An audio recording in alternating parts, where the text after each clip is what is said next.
Então nesse vídeo a gente criou um guia rápido do que você realmente precisa saber antes de trocar o pneu. Um guia para você não ser engambelado e um guia para você tomar as decisões corretas. Vamos abordar assuntos aqui como quando que é a hora de trocar o pneu, se pneu tem validade, se tem que trocar a válvula, o que é alinhamento, cambagem e balanceamento, entre outros detalhes. Mas antes de começar esse vídeo, considere agora se inscrever no canal, ativar as notificações.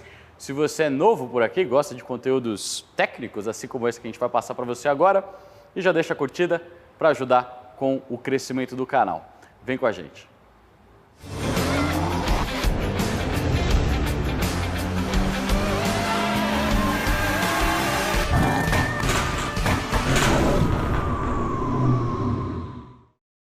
Então, desde a invenção da roda, o atrito presente entre a superfície externa da roda e a superfície do solo sempre foi fundamental no desempenho deste conjunto. Se a gente analisar, por exemplo, no carro, a área de contato do pneu do carro, que é basicamente essa daqui, nós temos essa área, vezes 4, para o carro desempenhar todo o seu desempenho. Lembrando que a gente está falando de um carro aqui que pesa mais de 1 tonelada, a gente está falando de um carro com mais de 100 de cavalos e nós estamos falando de um carro que geralmente está a 100 km por hora, certo? São todas essas as forças envolvidas apenas nessas áreas de contato vezes 4.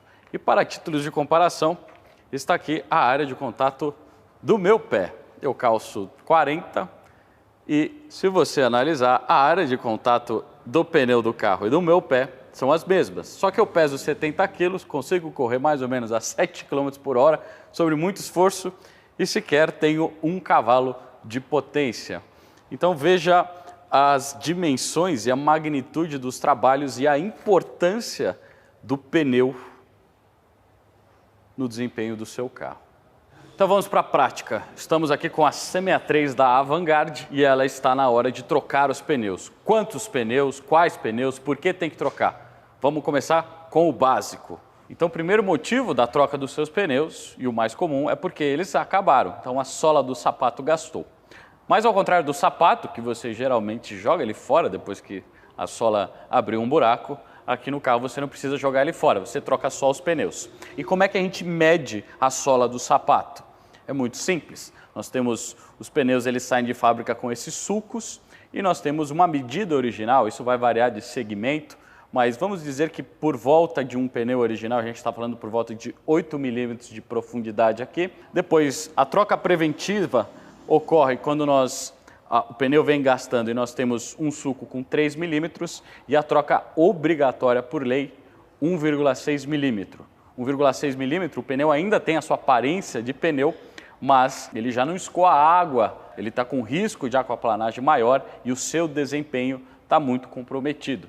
Então, por lei, essa é o valor que você tem que trocar os seus pneus. Não por acaso, 1,6 milímetro é exatamente a medida desses traços ou pauzinhos que a gente encontra no meio do sulco aqui da banda de rodagem, que no caso aqui chama TWI ou Tread Wear Indicator, ou o indicador de desgaste da banda de rodagem.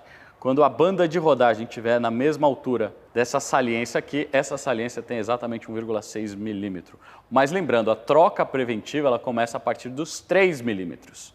Então, entre 3 milímetros e 1,6, você tem lá por volta ou menos de 1,5 milímetro de sulco de pneu para aproveitar. Certo? Vamos dar uma olhada como é que a gente mede isso daí aqui na própria C63 e ver quais são os pneus que eu tenho que trocar porque a banda de rodagem já era. Então isso é um negócio que você pode fazer na sua casa. O problema é que para você ter precisão, a gente está falando de milímetros, geralmente você precisa de algumas ferramentas. 2 são as mais comuns. O que a gente usa aqui nas nossas revisões é um profundímetro específico para pneus, no caso aqui. Ele mostra de uma maneira bem simples a profundidade de sulco, ou também você pode usar um paquímetro. Mas daí nesse caso você tem que ser um pouco hábil no manuseio e leitura de um paquímetro. Vamos trabalhar só com o profundímetro porque é mais gráfico e dá para entender aqui. Eu tenho o pneu, eu tenho 4 pneus nesse carro e o que a gente está caçando aqui é para ver como é que está o desgaste do pneu. Lembrando que nós temos vários sulcos aqui e esse é um pneu que já rodou um pouco.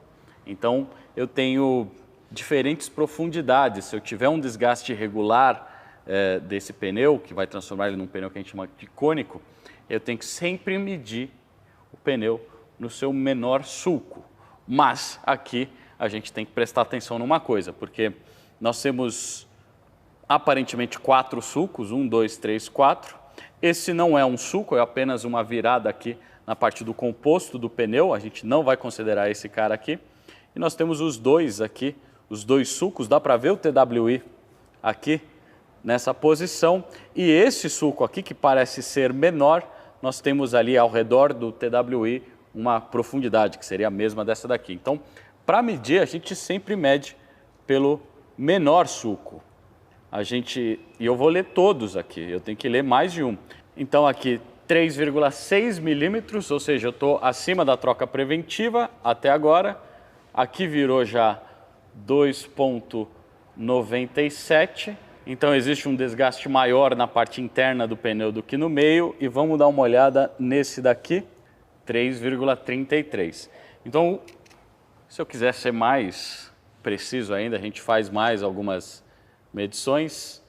3,5 de 3,6, 2,84. Veja como o pneu também não está com um desgaste perfeito.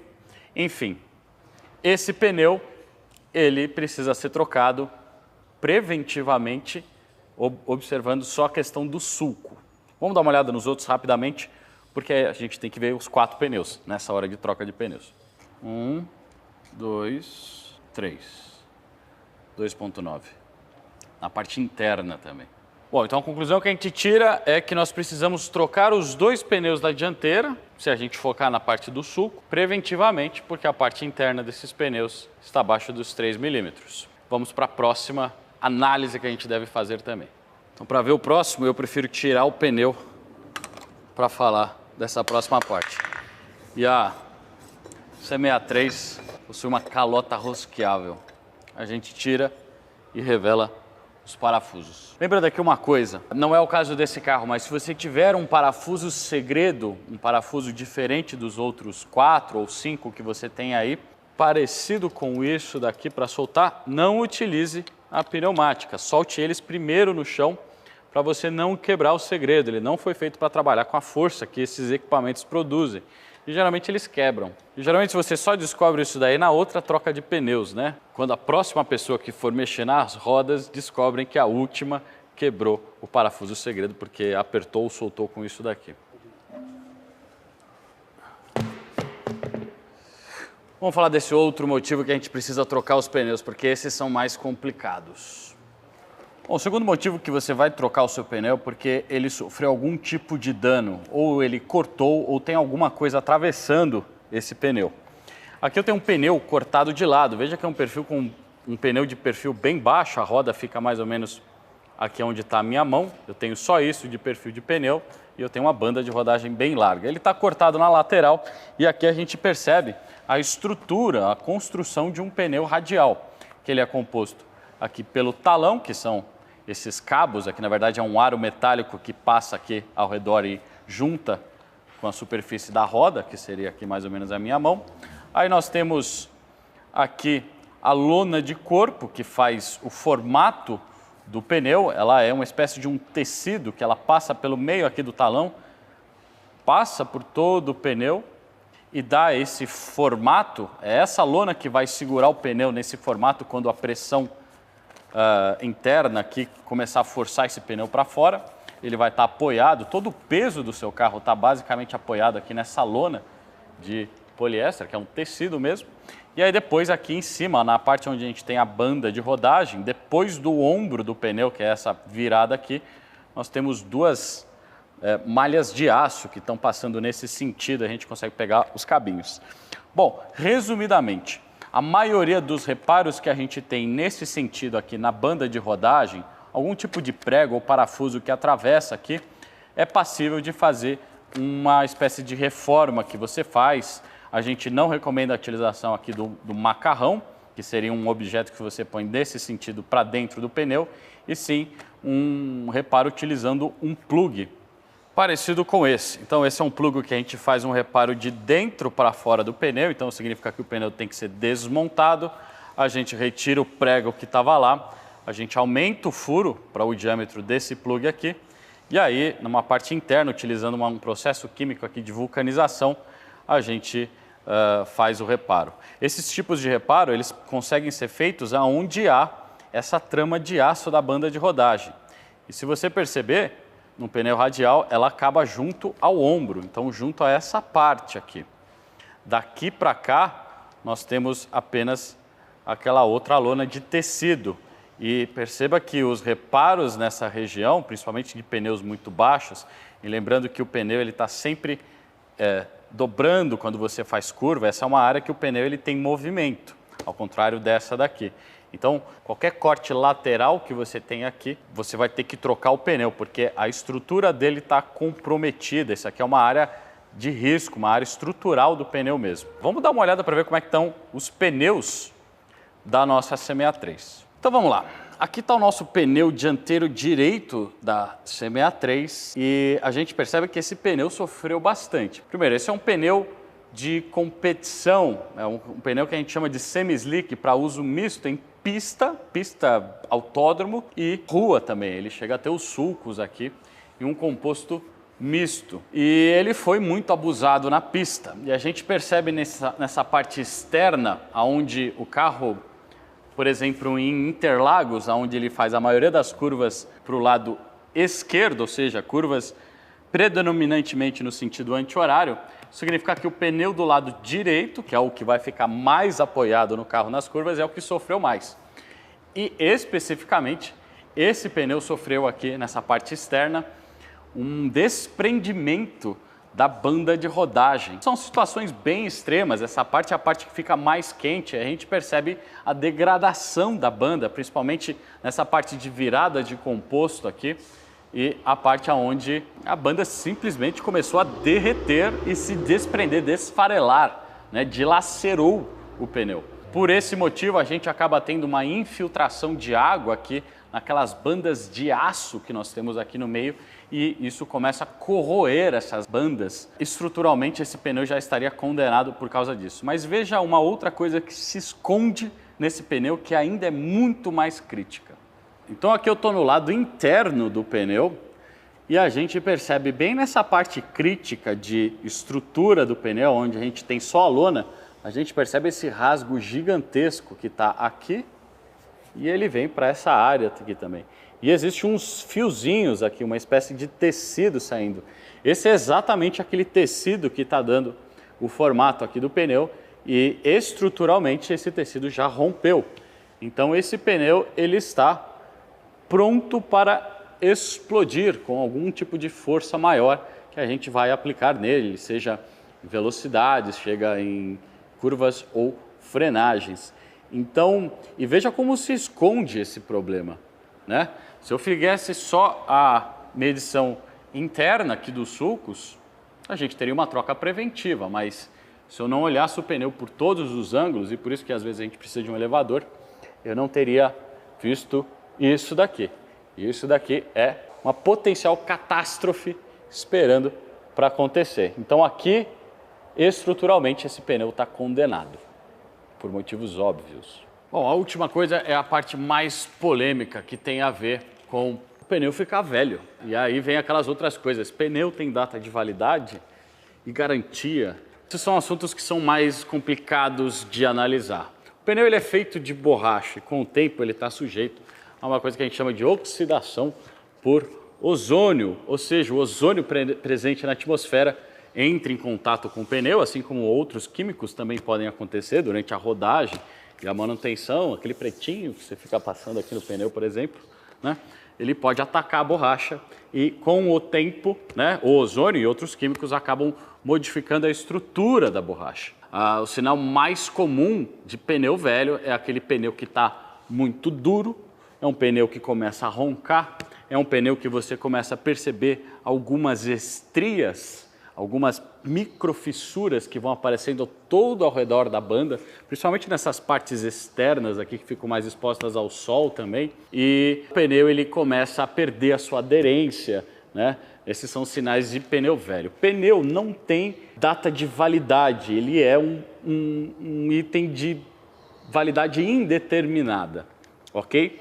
Os fabricantes dão, geralmente, na sua maioria, 5 anos de garantia para defeitos de fabricação apenas, ou seja, algum defeito que aconteceu durante o processo de fabricação desse pneus, e aí você teria uma reposição em garantia, e geralmente eles descontam o tanto que você usou daquele pneu. Pode ser problemas de construção, problemas de deslocamento de banda de rodagem, um aneurisma que surge no pneu durante o tempo, enfim, vários motivos aí, mas o mais comum é você estar com aqueles pneus velhos já. Como é que você vê a idade do pneu? Existe o DOT ou DOT, ou o número do Departamento de Transporte dos Estados Unidos, que é uma legislação que obriga a todo pneu ter o registro da semana do ano e o ano que ele foi fabricado, certo? Então nós temos aqui um pneu da 33ª semana, são esses 4 números aqui, você sempre encontra isso na parte externa do pneu, do ano de 2021. Ou seja, esse pneu é lá por volta do meio do ano passado ele foi fabricado. E aí a gente entra naquela questão da validade do pneu. Bom, se a borracha ela é atacada pelo ozônio presente na atmosfera, geralmente os pneus, isso pode variar de fabricante, eles vêm com uma espécie de uma cera de fábrica que isola o pneu, uma espécie de cobertura para isolar o pneu durante a sua armazenagem. E em teoria, mesmo um pneu que tenha passado de 10 anos de idade, que tem ainda a sua camada e ele está protegido, provavelmente ainda está em suas condições de uso. Então, nesse caso, a gente chega à conclusão que a garantia geralmente é dos 5 anos, o pneu não tem data de validade. Se ele foi bem armazenado, ele está apto para o uso. Mas vale sempre o teste aí, se você está com um pneu há mais de 10 anos na prateleira, aquele seu super clássico, aquele carro que nunca saiu da garagem, faça o teste, certo? E tome cuidado com os pretinhos, porque às vezes isso daí acaba atacando também o pneu, dependendo do que você usa aí. Então, no caso do nosso pneu aqui da C63, o DOT ele está quase ilegível, porque esse pneu fez muita curva e a gente percebe aqui 0718, ou seja, esse seria um pneu de 5 anos, ainda dentro do prazo de garantia, talvez da Pirelli, eu não lembro quanto que é o da Pirelli especificamente, mas o que a gente percebe também é que esse pneu ele foi exposto a muitas temperaturas, ele está bem judiado. É um pneu que ainda tem banda de rodagem, um deles não possui aqueles rasgos que eu falei, mas pelo aspecto do pneu e já com essas microfissuras, principalmente aqui na lateral, também seria um motivo da gente trocar esse pneu em específico. Depois chegou a hora de você trocar o seu pneu e escolher o pneu que você vai botar no seu carro. E aí a gente deve seguir algumas orientações básicas, começando com as próprias medidas do seu carro. Então as medidas são esse conjunto de números e letras que você encontra na lateral do pneu. Geralmente elas são compostas por 3 números, que são a medida da seção do pneu, não da banda de rodagem, mas da seção em milímetros. Depois a gente tem uma barra e depois mais 2 números. Esses 2 números correspondem à altura do pneu em um percentual relativo à banda de rodagem. Então esse daqui é 245/35, ou seja, 245 milímetros e 35% de 245 de altura. E por último a gente tem R, significando que é um pneu radial, 19, que é o caso desse aro aqui, e depois mais 2 outras medidas que também você deve levar em consideração. São 2 números e uma letra. Os 2 primeiros números correspondem ao índice de carga do pneu. Você, em teoria, deve respeitar pelo menos o mesmo nível de carga original, ou ele pode ser maior. Nesse caso, a gente tem um pneu 93. O pneu original desse carro seria 91. Esse aqui é um 93, ou seja, um extra load, ou seja, um pneu que aguenta uma carga maior. E o índice de velocidade é Y. E a mesma coisa vale para o índice de velocidade. Você deve respeitar o mínimo da especificação. Existe uma tabela que essas letras vão baixando no alfabeto e o limite de velocidade máxima vai aumentando conforme as letras vão abaixando lá no alfabeto. Esse daqui é um Y, que é uma das letras mais rápidas que a gente tem nos pneus. Esse é o básico, e eu estou falando só de medidas aqui. Você pode alterar as medidas e o índice de carga, por exemplo, como a gente fez aqui, ou até o aro, se você trocar as rodas. Sim, você pode, mas não é o escopo desse vídeo. Só tome cuidado com uma coisa, às vezes você compra esse carro usado e ele já passou por uma substituição de rodas e pneus, às vezes, e ele pode estar com os pneus errados. Então vale a pena dar uma consultada no manual do carro ou até nas etiquetas que alguns carros têm, ou na tampa de combustível, ou próximo da coluna B ali no motorista, que indica os pneus, as medidas de pneus possíveis de fábrica que esse carro poderia ter saído, certo? São fontes de consulta. Se você está com dúvida, consulta lá, que é mais seguro. E aí depois a gente tem mais duas coisas que envolvem na escolha do pneu, que são a marca e o modelo. Beleza, então chegou a hora da discussão polêmica, porque o seu carro não homologa marcas nem modelos de pneu. E aqui você tem uma oportunidade, porque geralmente quando você compra um carro, seja ele novo ou usado, você está preso com os pneus que te deram, que veio junto com esse carro, ou de fábrica ou do último dono.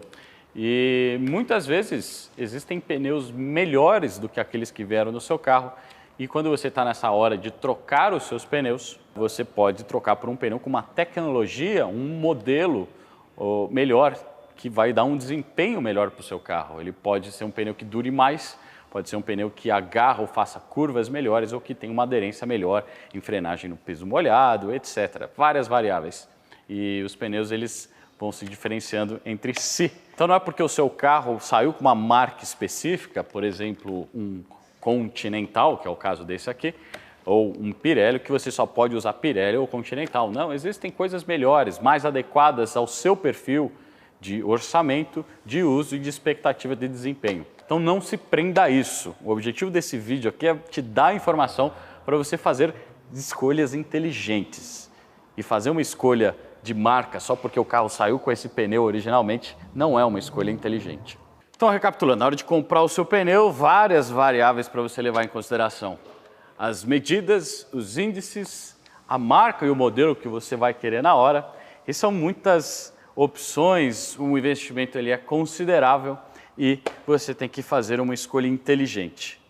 E fica aqui a nossa sugestão inteligente na hora de você escolher os seus pneus, que é comprando ele no maior varejista online do país, que é a Pneu Store.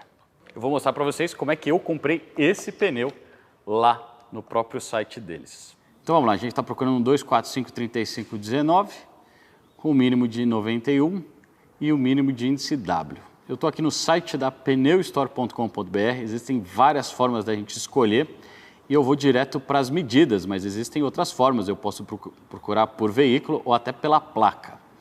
Mas eu sou assinante do canal da Vanguard e eu sei fazer isso da forma mais técnica possível. Eu desço lá para a parte de largura, a gente sabe que é 245, 35 é a altura e o aro é 19, buscar. E vamos ver que opções que o mercado de pneu hoje, dentro do maior varejista que a gente tem no Brasil, estão oferecendo. Nós temos aqui Michelin, nós temos Continental, Pirelli. Enfim, eu já tinha feito essa pesquisa há uns meses atrás, esse pneu já está há algum tempo aqui, e eu estou há algum tempo para gravar esse vídeo. Eu acabei escolhendo essa daqui, que era a melhor, que tinha custo-benefício na época, que era um Sport Contact E6 da Continental. Mas veja que entraram outras opções também da Michelin e da Pirelli, que têm desempenhos superiores em alguns setores do desempenho desse pneu. Então eu vou entrar aqui em Continental, comprar. Vou selecionar a quantidade de 2, que eu estou trocando só os dianteiros. Eu ponho o CEP. Vou selecionar para entregar no meu próprio endereço. Veja que eles também têm uma opção de você selecionar algumas dos centros automotivos que podem montar esse seu pneu.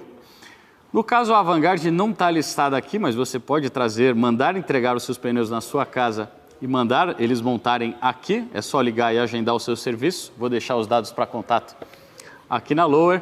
E o mais importante é para você usar o seu cupom de desconto, o cupom NADAMAL, tudo em maiúsculo, e adicionar o desconto com sucesso NADAMAL. Depois, basta apenas você finalizar a sua compra, digitar os seus dados e esperar a Pneu Store entregar os pneus lá na sua casa. E eles entregam para o Brasil inteiro. Eu já tinha feito isso, por isso que o pneu já está aqui aguardando eu ter tempo de gravar esse vídeo. E chegou a hora mais legal agora, que é a hora de eu desmontar o pneu e montar e mostrar para você alguns detalhes também que se envolvem no serviço de montagem aqui do pneu. Coisas importantes que você precisa saber.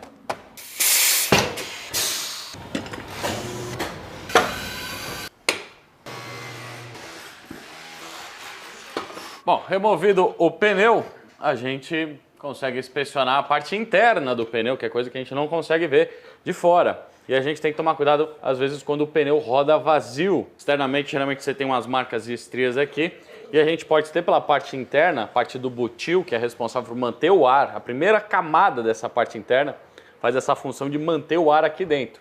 Se ela é rompida, significa que o pneu parou de perder a sua função, a sua capacidade de manter o ar aqui dentro. E o ar ele passa por dentro do pneu mesmo, você não tem essa primeira camada.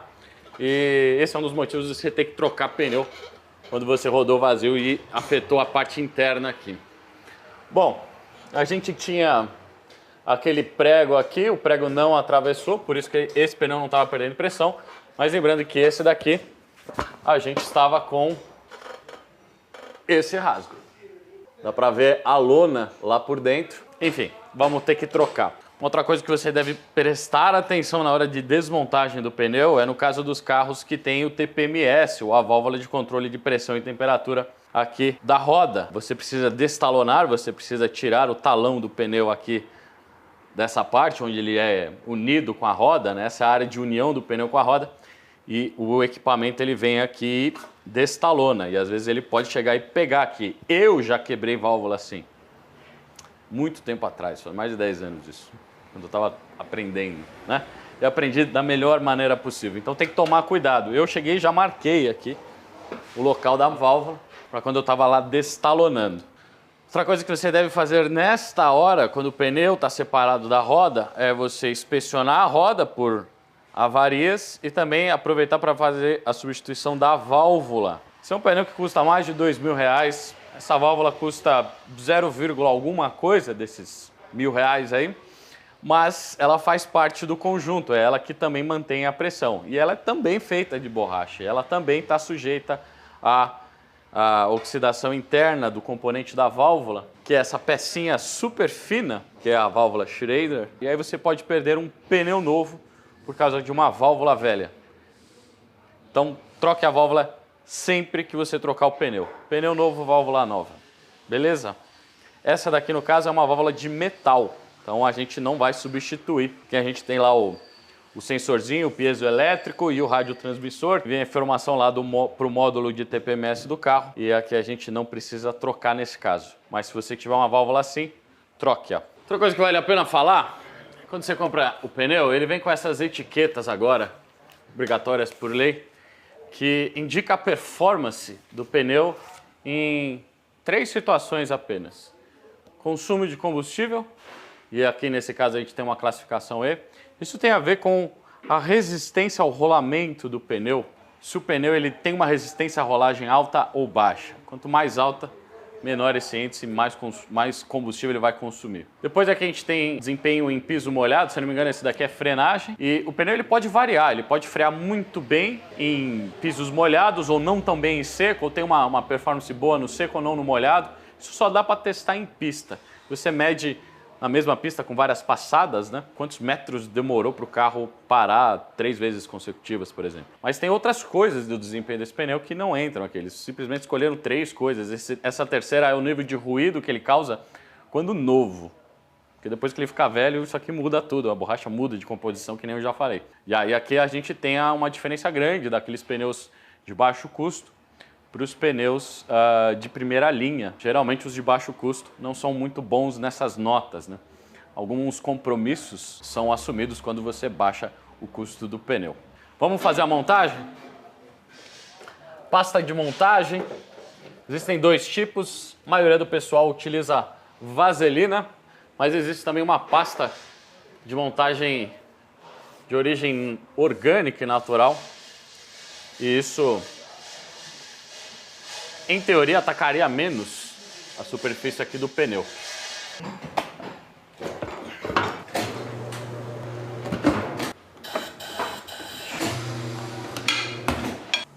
Nada como a ajuda de um braço amigo. Quem disse que montar pneu é fácil? Hã? Vamos falar de balanceamento agora. Acontece que qualquer corpo que está girando sobre um eixo, ele está sujeito a uma vibração causada pela distribuição de massa não equilibrada. Ou seja, a gente tem pontos em relação a esse eixo. A gente pode ter pontos aqui, aqui ou aqui, que estão com uma massa mais concentrada do que o outro ponto. Veja, por exemplo, nessa roda da MG, certo? A gente teria aqui a válvula, que seria um ponto onde a gente está falando de gramas aqui, certo? Peso de balanceamento, bom balanceamento, a gente está falando lá por volta de 40 gramas. A válvula pesa muito mais. E aí, para equilibrar essa válvula, eles botaram aqui no outro lado uma massa maior, que serve como um contrapeso. E aí, o eixo de massa não vai estar deslocado para lá. Com esse peso aqui, a gente equilibra os dois. Então, qualquer diferença de gramas que você tenha nessa questão de balanceamento, o conjunto inteiro vai vibrar. Isso é uma das coisas e é o balanceamento mais comum. Mas tem outro também. Eu vou falar daqui a pouco. Bom, então o rolo vem. Primeiro ele assenta o pneu, ele liga o pneu, ele aplica um peso para ligar o talão do pneu, que é essa parte que tem aquele aro de metal, com a roda, para ele não se movimentar, porque eu posso balancear o conjunto, ele não está perfeitamente assentado, eu ponho no carro, eu dou aquela acelerada e aí o pneu gira na roda e já era o balanceamento. Então a primeira coisa que esse rolo faz é aplicar essa força e assentar o pneu na roda. Depois ele mede aquela questão de dureza do pneu e aqui a gente está trabalhando com pneu de primeira linha e novo. Então a gente vai esperar aqui um resultado muito pequeno em termos de vibração. E a gente está falando aqui de 0,24 milímetro, que foi calculado, né? E o limite seria 0,66. E a roda também, ela é bem robusta. Essa aqui é uma roda forjada, então ela é difícil amassar, né? Então o conjunto tá bom nesse sentido. E aí, voltando agora para a questão de distribuição de massa, não dureza, né? Não resistência à rolagem, a gente tem um pneu bom. Porque a gente está trabalhando com, apesar de ser um aro 19, a gente está trabalhando com poucas gramas. 20 gramas na parte externa e 5 gramas na parte interna. E aí a gente vê muitas das qualidades dos pneus que são vendidos aí no mercado. Tem pneu que você monta numa roda nova e o conjunto não dá balanceamento. Esse aqui está perfeitamente balanceável. Essa máquina em específico aqui agora, ela me indica com um laser lá embaixo o ponto onde eu vou botar as 20 gramas. E eu vou trabalhar com um peso escuro, porque essa roda, na verdade, ela tem um fundo preto. Bom, com os pesos posicionados, falta apenas a gente fazer uma última checagem para ver como é que está o conjunto.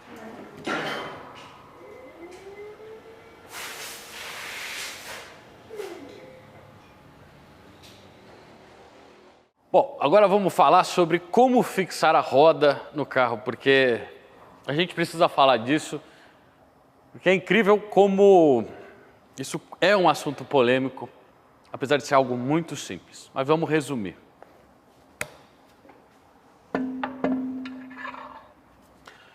Bom, nesse caso de aros mais pesados, existem algumas ferramentas que ajudam na hora da gente posicionar a roda. Mas o que eu quero falar é sobre parafusos.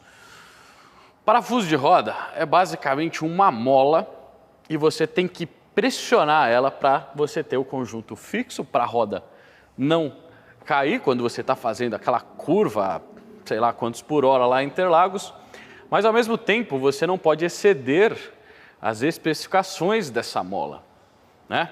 E todo o problema geralmente está aqui, ó, nessa ferramenta de aperto inicial. O aperto de um parafuso é medido em newton-metros. E esse parafuso, esse M12, trabalha ali por volta dos seus 11 kgf. E essa ferramenta ela é capaz de chegar em 60. Então, se eu ficar segurando ela aqui, ela vai ultrapassar até 6 vezes mais a especificação desse parafuso. E não há como o operador medir isso. Então, a gente precisa de outras ferramentas para medir esse torque. O que eu vou fazer aqui é utilizar essa ferramenta apenas para encostar o parafuso. Então, em baixa velocidade, em baixo torque também, certo? Eu não vou apertar tudo, porque eu posso exceder esse limite. É isso que a gente vai fazer e é isso que deve ser feito nos casos de fixação de roda no carro.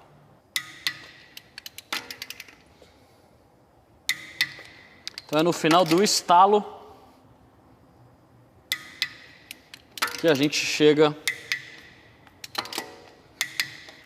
na configuração correta de torque para esses parafusos.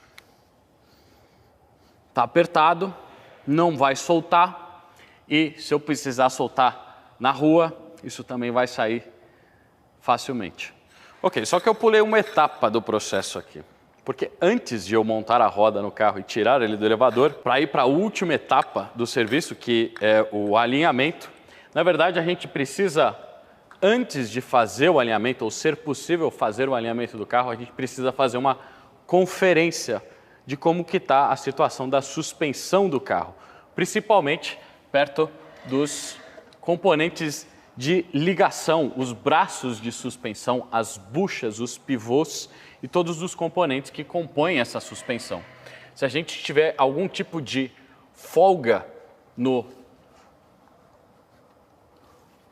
sistema, a gente não vai ser capaz de alinhar esse carro. O alinhamento é impossível se a gente tiver algum problema de folga nas buchas e o mais comum é a gente ter problemas ao longo prazo. As buchas também são feitas de borracha, elas estão sujeitas a impactos, elas vão rasgar com o tempo e aí criam-se as folgas que impedem da gente fazer o alinhamento. E o alinhamento é importante tanto para você ter segurança, você ter estabilidade do carro e também você não perder os seus pneus novos. E é um cenário mais comum do que as pessoas imaginam. Então aproveita nesse momento que o carro está no elevador para fazer essa inspeção e verificar se os componentes de ligamento, os braços, né, tudo que compõe a suspensão, a parte da caixa de direção, por exemplo, está em sua plenitude, para a gente conseguir botar esse carro no esquadro e os ângulos se manterem lá. Eu vou explicar isso melhor lá na rampa de alinhamento, mas sem esquecer da gente fazer os testes até com alavancas, né? Não só esse teste que eu fiz, mas entrar com a alavanca aqui embaixo do carro, testar algumas buchas e ver se está tudo firme, certo? Para a gente conseguir fazer o alinhamento. Bom, então depois que você trocou o seu pneu, você tem que alinhar o seu carro, correto? Errado. Não há uma relação direta entre a troca do pneu e os ângulos da sua suspensão. O alinhamento de suspensão ou a geometria de suspensão não está relacionado com a troca do pneu, mas um carro desalinhado pode fazer com que você tenha um desgaste irregular no pneu e aí assim você perdeu o teu pneu antes da época, independente se ele é novo ou não. Então é recomendado que você verifique a situação dos ângulos da sua suspensão após trocar os pneus, para que você tenha a maior longevidade dos conjuntos, mas não é relacionado, isso é importante falar. Bom, primeiro, é impossível abordar esse assunto em um vídeo só. Ângulos de suspensão são inúmeros, o assunto é muito complexo e por isso que você precisa de uma ajuda de um profissional. Mas, para o intuito desse vídeo, que está relacionado a pneus, vamos resumir a abordagem em dois ângulos que você precisa saber, que é o ângulo de convergência e o ângulo de camber. Não confunda com cambagem, que é o ajuste do ângulo de camber. São coisas diferentes. E por último também falar um pouquinho do ângulo de volante, que é um outro ângulo. Bom, o primeiro ângulo que você precisa saber é o ângulo de convergência. Então, vendo o carro apontado para sua direção de movimento para frente, o ângulo de convergência, ele é basicamente esse ângulo da roda aqui. E lembrando que carros sempre têm ajustes de ângulo na dianteira, porque também isso está relacionado à direção, né? A não ser que o carro tenha uma direção no eixo traseiro.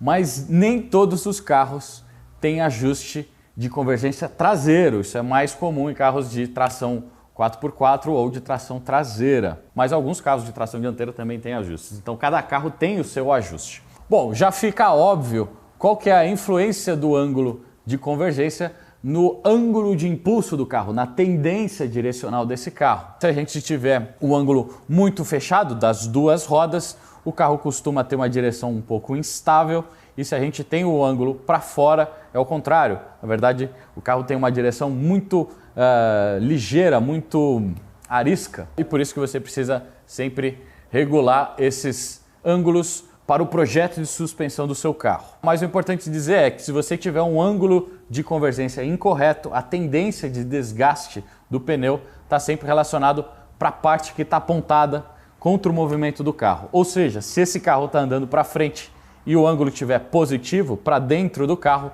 a parte externa vai ser arrastada contra o movimento do carro e você começa a ter um desgaste irregular aqui na parte externa desse pneu. Aquele desgaste serrilhado, como se fosse uma escama de peixe. O pneu está escamado.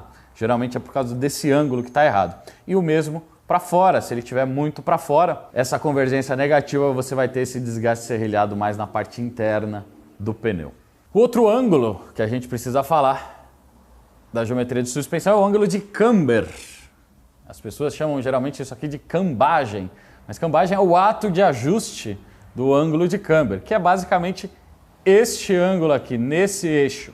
Então, olhando o carro agora de lado, é esse ângulo de roda. Ângulos de camber geralmente estão relacionados à capacidade do carro de fazer curvas ou de carregar cargas, né? Então, geralmente, carros esportivos possuem o camber regulado mais para o negativo, mais para dentro do carro. Então, a parte superior do pneu, ela entra para dentro da caixa de roda, que está aqui, e isso torna o ângulo negativo. A gente tem um ângulo para cá. E isso ajuda o carro quando ele está fazendo curva. Então, os pneus do lado contrário da curva, eles conseguem ter uma área de apoio melhor, conseguem distribuir melhor essa carga do carro e você acaba fazendo mais curvas com ângulos negativos. E o contrário, na parte de carros com carga, então caminhonetes geralmente, caminhões e até aqueles guinchos enormes geralmente têm os ângulos setados positivamente. Isso porque quando você põe carga na caçamba, né, ou no caminhão, a carga tende a dobrar, né, o eixo abaixa e aí ele fica reto com carga. Ângulo de camber tem a sua atuação mais na parte de curvas. Quando o carro está indo em linha reta, na verdade você acaba, se ele estiver muito negativo, você acaba perdendo a área de contato ali do pneu. Então existe um equilíbrio e um setup. O que você precisa saber, se você nem carrega carga e nem é muito esportivo, é que um ângulo de camber muito negativo ou muito positivo também pode causar um desgaste irregular na parte onde você tem o contato. Então, um ângulo negativo, desgaste irregular na parte interna, ângulo positivo, desgaste irregular na parte externa. E o desgaste, ao contrário do desgaste da convergência, geralmente ele é um desgaste mais liso, que é o caso, por exemplo, deste pneu aqui. Então, esse pneu velho que eu tenho aqui, ele teve um desgaste acentuado na parte interna aqui do pneu, mas não está serrilhado. E se eu for para a parte externa, eu tenho um pequeno serrilhamento, eu consigo pegar os cantos dessa parte externa dos sulcos aqui, eles pegam na minha mão. Isso é um indício de um desgaste irregular. Aqui convergência, aqui camber. Mas a ideia era fazer curva, então há um sacrifício feito aqui para a gente conseguir alguns quilômetros a mais nas curvas, né? O pneu acabou antes, veja que eu ainda tenho sulco aqui. Mas aqui já está... mais um pouco aparece o arame. Último ângulo que você precisa saber, e eu separei esse da convergência e da cambagem, é o ângulo do volante, que isso tem a ver sim com a convergência, mas é um ângulo que é ajustado de uma forma diferente. Só não vá confundir o alinhamento do volante, a tendência direcional do volante, com os outros ângulos. São coisas separadas, certo? Você pode ter um carro com a convergência perfeita e o volante desalinhado. E o contrário também. Você pode ter um carro com volante alinhado e uma convergência fora, certo? Entender que existe essa diferença. Bom, então para verificar os ângulos de suspensão, você precisa de alguma ferramenta.